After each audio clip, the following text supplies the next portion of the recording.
Boa noite, investidores. Estamos aqui para mais um fechamento semanal de mercado. Hoje, sexta-feira, dia 25 de outubro, com meu colega aqui, Matheus Barros, para comentar os dados e performance de mercado, né? É isso aí, Dirceu. Na China, essa semana, nós tivemos mais um movimento em linha com a série de incentivos que ele já vem trazendo como forma de tentar conter a queda do crescimento. Na semana passada, nós trouxemos aqui um incentivo financeiro bem relevante. Dessa vez, eles trouxeram um incentivo via queda nas taxas de juros de 1 e 5 anos, que, apesar de ser um corte mais agressivo em relação ao que o mercado esperava, o mercado ainda aguarda um incentivo maior que impacte mais beneficamente a atividade chinesa, principalmente focado no setor imobiliário, que é o que passa pela maior crise tratando-se de território chinês. Já nos Estados Unidos, Dirceu, saíram os números de bens duráveis de setembro. Veio um número melhor do que o mercado esperava, isso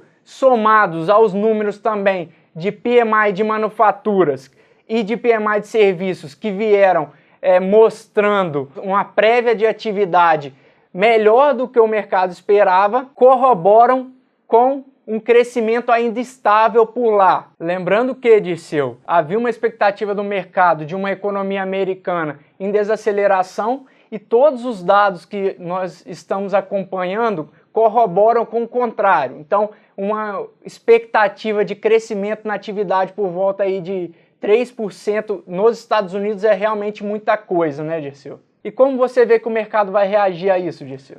Pois é, né? Uma atividade mais forte, né, significa menos espaço para cortar juros. Lembrando que os Estados Unidos fez o primeiro corte de juros dele, depois num ciclo de alta saindo do 0 até os 5 e pouco. Fez um corte de 0,5%. Daqui a 2 semanas a gente vai ter uma outra reunião. Esses dados aqui, no final das contas, eles até empurram o fundamento para uma decisão de manutenção dos juros. Entretanto, o mercado precifica um corte de 0,25% na próxima reunião do Fed. Com esse mix aqui de atividade muito forte, né, os juros americanos fecharam a semana com uma leve alta, juros futuros, né? Os juros de curto prazo subiu cerca de 0,10% a taxa deles, tá? Enquanto os de longo prazo subiram um pouquinho mais, subiram aí na casa do 0,12, 0,13. Lembrando que esses juros agora também, todo mundo está olhando para os juros à luz da eleição americana, que vai acontecer daqui a 2 semanas. E todo mundo aqui também está aguardando aqui. Os dois candidatos têm posturas bem diferentes quanto a políticas econômicas. O Trump defende veementemente cortes de impostos. Isso é bom para a atividade econômica, entretanto é ruim para o lado fiscal. E o que a gente está vendo aí no longo das últimas 2 semanas é uma alta dos juros futuros longos um pouco maior do que a dos juros futuros curtos, embutindo aqui um risco fiscal um pouquinho maior lá fora também. E esses dados de atividade forte nos Estados Unidos, com juros ainda em queda, né, mas num ritmo bem menor do que todo mundo desenvolvido, o dólar se fortaleceu contra o mundo inteiro. O DXY, que é um índice que mede a força do dólar frente a uma cesta de moedas de países desenvolvidos, subiu mais 0,7 essa semana, continuando uma alta aqui já de mês que ele está tendo muito forte. E por outro lado, a gente tem a bolsa aqui operando um pouquinho de lado. O S&P fechou a semana caindo 0,4%, enquanto o Nasdaq, que envolve uma cesta de ações mais de tecnologia, subindo 0,9%, tá? Isso após renovar a máxima histórica na semana passada, né? Destaque lá fora, né? A gente está no meio da semana de resultados, no meio da temporada de resultados, né? A Tesla, empresa do Elon Musk, que fabrica carros elétricos, divulgou o resultado. O lucro líquido cresceu na ordem de 17%, ano contra ano, o que fez a ação aí se valorizar os 21%, uma alta muito expressiva. A gente não viu uma alta dessa nas ações da Tesla há muitos anos. E exatamente essa performance da Tesla que explica aqui a diferença de comportamento entre o Nasdaq, que subiu 0,9%, e o S&P, que caiu 0,4%, né? A Tesla tem uma participação maior do Nasdaq do que no S&P. E aqui no Brasil, a gente também teve uma semana um pouquinho esvaziada de dados também, né, Matheus? Exatamente, Dirceu. Apesar de uma semana mais vazia em relação aos dados, o que não sai de pauta no doméstico é a questão fiscal, né, Dirceu? Saiu um dado importante sobre a arrecadação do governo federal. Nós tivemos aí um valor de arrecadação para o mês de setembro de cerca de 203 bilhões. Isso aí, se comparado a setembro do ano passado, é uma alta de 11,5% em termos reais, ou seja, descontando os efeitos da inflação. Se a gente joga isso para o ano de 2024, a gente tem uma arrecadação aí de cerca de 1,9 tri. Então, para o lado da arrecadação, a gente vem muito bem, Dirceu. O problema aí é por conta dos gastos, né? Semana passada eu trouxe aqui que o governo já havia anunciado que poderia fazer novos cortes, só que o número em relação aos cortes não tem agradado ao mercado. Lembrando que a promessa era anunciar um grande pacote de corte de gastos após o segundo turno das eleições que acontece agora nesse próximo final de semana. Então o mercado aguarda com ansiedade o anúncio desses cortes de gastos. No mais, Dirceu, essa semana nós também tivemos a divulgação por parte do IBGE do IPCA 15. Nós tivemos um número aí, uma alta de 0,54, uma prévia de inflação de 0,54, muito puxado por itens como habitação em decorrência do preço da energia e alimentação, tanto dentro de casa, que antes vinha tendo uma deflação e nesse novo dado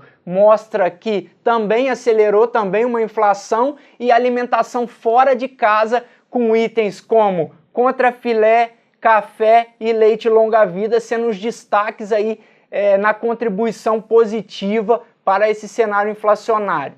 Pois é, né? A gente já tinha observado aí ao longo do ano inteiro uma alta expressiva do café, muito por questões climáticas em outros países produtores, e agora a gente também começou a ver uma alta muito expressiva do boi gordo. Isso porque aí já é uma questão mais dinâmica no mercado interno, né? O ciclo do boi aí que tem uma duração aí de cerca de 4, 5 anos. Os pecuaristas estavam no low do ciclo, né? Agora começam a sair da região de preços baixos para as regiões de preços mais altos, muito em função da oferta mais reduzida, tanto de bois quanto de vacas. Isso começa a se refletir também no PCA, trazendo uma pressão altista, né? Passando aqui para o desempenho de mercado, né? Como você citou, o mercado tá muito ruim aqui no Brasil. Bolsa está caindo semana após semana, o juros sobe semana após semana, muito por questão exatamente dessa expectativa quanto aos cortes de gastos, né? Então a gente fechou a semana, apesar da volatilidade, com uma leve queda, tanto na parte curta quanto na parte longa, tá, da curva. O juro curto caiu em cerca de 0,05%, enquanto o longo cai na casa aí de 0,13%, 0,15%, a depender do vértice. O nosso dólar aqui, o dólar contra o real, acompanhou o mundo, né? O dólar se valorizou frente ao real, entretanto se valorizou menos até do que o DXY, né? Então assim, no relativo, o dólar até teve uma performance positiva aqui dentro do Brasil. Passando para a Bolsa, um comportamento muito distinto entre os setores, tá? Com destaque para o setor de materiais. A Bolsa caiu 0,3%, com boa parte das ações caindo, com exceções de algumas aqui, mas um setor de destaque, como eu já adiantei, foi o setor de materiais, que envolve aí siderúrgicas, mineradoras, papel de celulose.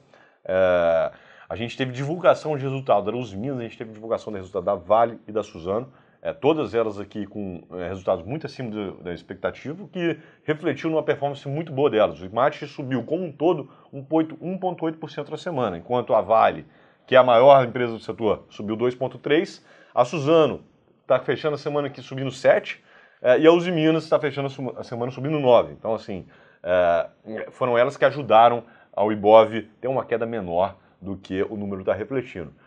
Também um destaque negativo é o IFIX, o setor de fundos imobiliários. Com essa retomada do ciclo de alta da Selic, o IFIX vem sofrendo bastante.